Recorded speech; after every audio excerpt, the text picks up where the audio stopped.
Ильдар Самирханов в годы перестройки уехал в Северную Америку. Занимается в Торонто, в Канаде, организацией грузовых перевозок, совладелец небольшой фирмы. Каждый год он старается приехать в родную Уфу, чтобы встретиться с друзьями, услышать родную речь, попробовать любимый кумыс.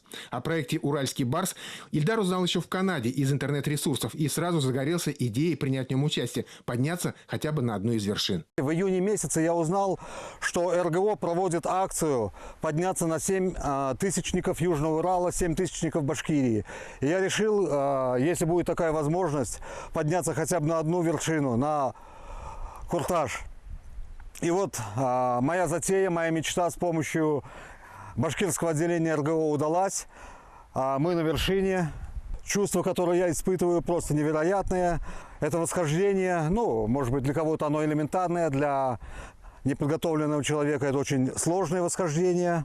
И вот его мечта сбылась. На вершине горы Курташ участники небольшой экспедиции башкирского регионального отделения РГО фотографируются у памятной плиты воинам-интернационалистам-афганцам и отдают дань уважения.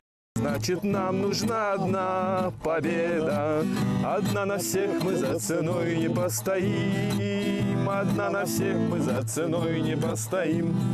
Даже гроза и ливень не портят прекрасное впечатление от этого похода. Кстати, чтобы добраться до подножия горы от железнодорожной станции Уралтау, было пройдено по рельсам 5 километров. Еще 1,5 – это крутой подъем в горы, а последние 100 метров – карабкание по скалам.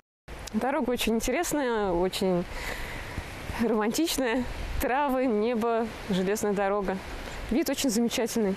Вполне возможно, что до своего отъезда за океан Ильдар Самирханов совершит еще одно восхождение на любимый Иремель, который, кстати, тоже находится в списке 7 тысячников проекта. Рустам Сираздинов, новости, Белорецкий район.